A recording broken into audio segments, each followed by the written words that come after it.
জিভে পানি আসার মতো একটি খাবার, আর এই খাবারটি পছন্দ করে না এমন লোক খুব কমই পাওয়া যায়। হ্যাঁ এভরিওয়ান, আজকে তোমাদের সাথে খুবই খুবই খুবই খুবই খুবই মজার একটা রেসিপি শেয়ার করব, যেটা ম্যাক্সিমাম মানুষই পছন্দ করে। আমি খুবই পছন্দ করি। তো আমি এখন বলছি না যে কোন রেসিপিটা শেয়ার করব, চলো দেখে আসি কি বানাই। একটি পাত্রে পানি দিয়ে এখানে আমি একটা আলু নিয়ে নিয়েছি, ছুলে ধুয়ে তারপরে পরিষ্কার করে নিয়েছি। দেন একটু একটু করে সবগুলা ডাল দিয়ে দিলাম এখানে। আর হ্যাঁ, এটা কিন্তু বুটের ডাল। দেন সামান্য পরিমাণ হলুদ দিয়ে দিলাম, সামান্য পরিমাণ লবণ, 1 চা চামচ চাট মশলা। সবগুলা একসাথে দিয়ে আমি চুলাটা জ্বালিয়ে দিলাম। চুলাটা জ্বালিয়ে এক্ষেত্রে চাপা দিয়ে একটু একটা ঢাকনা দিয়ে ঢেকে দিতে হবে, যেন ভালোভাবে সিদ্ধ হয়। আর এদিকে আমি একটা পাত্রে আলাদা করে ডিম নিয়ে নিলাম সিদ্ধ করার জন্য। এদিকে ঢাকনাটা খুলে একটু দেখছিলাম কতটুকু সিদ্ধ হলো। এখানে একটা কথা বলে রাখি, এই ডালটা যদি ভালোভাবে সিদ্ধ না হয় তাহলে কিন্তু খেতে ভালো লাগবে না। একদম নরম করে সিদ্ধ করে নিলেই ভালো লাগবে খেতে। আমি এখানে নাড়াচাড়া করে দিলাম যেন নিচে না লেগে যায়। একভাবে দিয়ে রাখলে পরে নিচে লেগেও যেতে পারে, যেহেতু এখানে মশলা আছে। তো এই ক্ষেত্রে আমি একটু করে নিলাম, চেক করে নিচ্ছিলাম ডালটা ভালোভাবে সিদ্ধ হয়েছে কিনা। আর এখানে চেক করার একটা পদ্ধতি হলো, একটু ডাল নিয়ে হাতে এভাবে চাপ দিয়ে ধরলেই বোঝা যাবে ডালটা সিদ্ধ হয়েছে কিনা। তো আমি দেখলাম আমার ডালটা পুরোপুরি সিদ্ধ হয় নাই। আমি আবারও এটা ঢাকনা দিয়ে ঢেকে দিলাম। আর এদিকে আমি এটার উপকরণ নিয়ে নিলাম। এখানে আছে টমেটো, পেঁয়াজ, শসা আর কাঁচামরিচ। কাঁচামরিচ আমি অল্প পরিমাণ নিয়েছি, আপনারা চাইলে মন মতো নিতে পারেন, আপনাদের পরিমাণ মতো।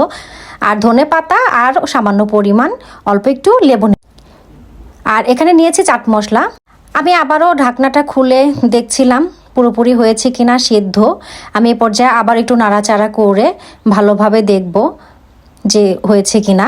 আমি এখানে যে চাট মশলাটা নিয়েছি সেটা হলো রাঁধুনির চাট মশলা। আপনারা চাইলে যে কোনো চাট মশলা নিতে পারেন বা নিজে হাতেও বানাতে পারেন। তো আমি আবারও দেখলাম যে এটা হয়ে গিয়েছে, অলমোস্ট কমপ্লিট। আমি একটা বাটিতে এভাবে নামিয়ে নিলাম, পরিবেশন করব এখন। এটার মধ্যে দিয়ে দিলাম তেঁতুলের টক। আর তেঁতুলের টকটা আমি কিভাবে করেছি আপনারা চাইলে পরে আমাকে কমেন্ট করবেন, আমি আরেকটা রেসিপিতে কিভাবে তেঁতুলের টক তৈরি করতে হয় সেই রেসিপিটা আমি দিয়ে দিব। তো আমি ভালোভাবে মিক্স করে নিচ্ছিলাম। আর এটা ভালোভাবে মিক্স করে নিতে হবে। এর মধ্যে দিচ্ছিলাম লেবু। লেবুটা টেস্টটা অনেক গুণ বাড়িয়ে দেয়, আমার কাছে ভালো লাগে লেবু দিলে। আপনারা চাইলে স্কিপও করতে পারেন। কাঁচামরিচ দিয়ে দিলাম। আর কেটে রাখা যে পেঁয়াজটা, সেই পেঁয়াজটা আমি পুরোটাই এখানে দিয়ে দিচ্ছি। দেন অ্যাড করলাম টমেটো। টমেটো চাইলে আপনারা আরেকটু কুচি কুচি করে কাটতে পারেন বা আরেকটু লম্বা লম্বা করেও কাটতে পারেন, সেটা আপনাদের ইচ্ছা। দিয়ে দিলাম সামান্য পরিমাণ শসা। তো শসার পরে আমি দিলাম ধনে পাতা। ধনে পাতা দিয়ে দেওয়ার পরে এটা ভালোভাবে মিক্স করতে হবে। আমি ভালোভাবে মিক্স করে নিচ্ছি। যাই হোক, আমার হাতে ক্যামেরা ছিল এই জন্য আমি ভালোভাবে মিক্স করতে পারি নাই। তো আপনারা আবার ভাববেন না যে কে মিক্স করছে, মিক্স করার হাতটা আবার চেঞ্জ হয়ে গেল কি না। তারপর আমি এখানে ডিমটা কুচি কুচি করে কেটে এখানে দিয়ে দিলাম।